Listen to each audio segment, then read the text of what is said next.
Fantastic. We'll start straight from the floor.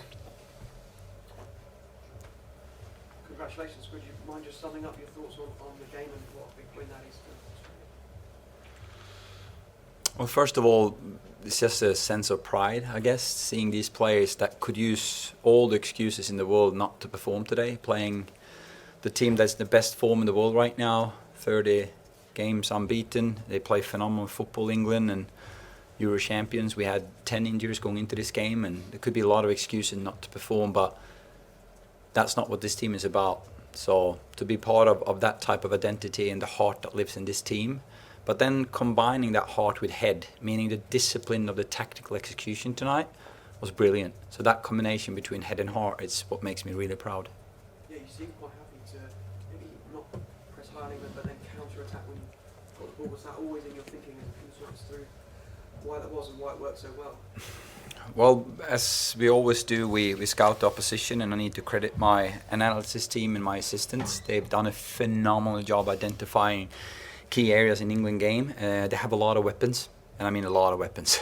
They can play through you, they can play around you, they can play over you, and they have a lot of combination play, a lot of individual tools. And if you don't defend as a team, you get exposed, like we did a couple of times there in the middle of the second half. They can create, they can score in a lot of different ways.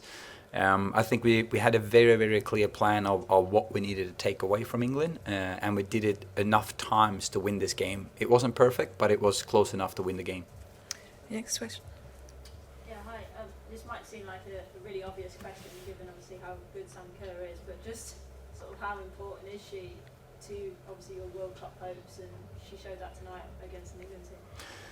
She did, and I think one thing is her individual qualities as a footballer, but what she gives as a person is even more valuable for this team. How she carries the team both in the locker room and on the pitch is amazing. But I also want to give credit to the players around her, how they play for her and with her. Because without a team performance against England, you can't win. But if you have a team that back up an individual player like Sam, Sam can also shine. So in that sense, I think it was a very good combination of a team effort with individual brilliance. Thank you. You had a little moment with her after the full-time siren. You put your arm around her and whispered in her ear. What did you say? Well, actually, the first thing I did ask, how are you? Because I was really worried. That was my number one question. Yes, I was happy about the win, but my concern was about her health. Considering the situation we have and considering the importance of her and consider how we manage her in this camp. As you know, she didn't play against Scotland. She's coming from a very, very tough period in clubland, and we wanted to look at the bigger picture to minimize the minutes for her, but I also know how much she wanted to play this game. So my first question was, how are you doing? And then after that, obviously gave her credit for the effort and the performance she gave the team. Tony, has this win changed your attitude in any way about the tournament itself? Does it make you believe more that you can actually win this? This might sound a bit strange. It hasn't changed my mindset at all. This was part of a longer process. We started this more than 2 years ago. We had a very similar situation in April 21, one of my first camps, when we had a lot of players unavailable. We played Germany and Holland. We lost 5-0 and 5-2 with similar circumstances as we had in this April camp in terms of player availability. We have spent 2 years investing in depth in this roster. You see some players out here. I said that in the press conference to some of you going into this game. We had Western Wanderers is in the A-League in Australia against Man United out here today. We had Charlotte Grant to play for Vittsjö, and a mid-table team in Sweden that plays against Chelsea. Like all these, big names, big clubs, and we might not have the biggest resources. We might not have the most players in the big clubs, in the big leagues, but what we have is heart and commitment and pride to represent Australia. And when you have that and you have a player that is this loyal and committed, I've always believed in this team, and I'm so proud to be a part of it. So in that sense, the internal belief have always been there, but I also think it's very important we don't get carried away now. We need to stay very, very humble, because I said that after the Scotland loss as well. Sometimes you're not as bad as people say you are when you lose, but you're not as good as people say you are when you win either. So we need to stay in that boring grey area and middle ground to stay grounded and humble here now. But we know that at any given day, we might not have the best team, but we can beat the best team. And that's what needed in a tournament. And you saw a lot of tournament football out there today. I don't want to go into details, but there was a lot of tactical things in that game that we had practice in terms of game management and tournament football. Because you know what it takes when it comes to tournament, and a lot of those things were applied tonight. Final question to Amelia. Just on, obviously, it seemed like a different match this time compared to Scotland last week. What do you think really worked this time around that didn't last week?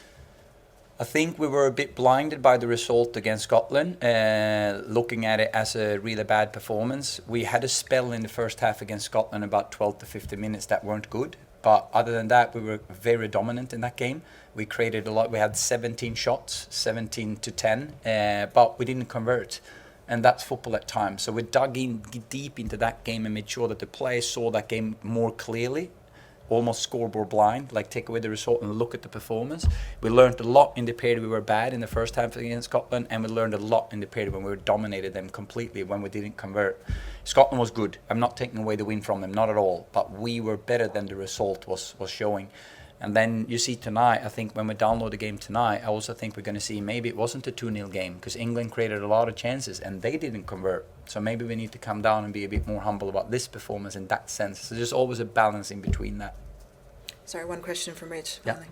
Tony, you mentioned one goal scorer. Can you speak about the other goal scorer tonight and Charlie Grant's evolution in this team? Does that reflect your overall project with the Matildas?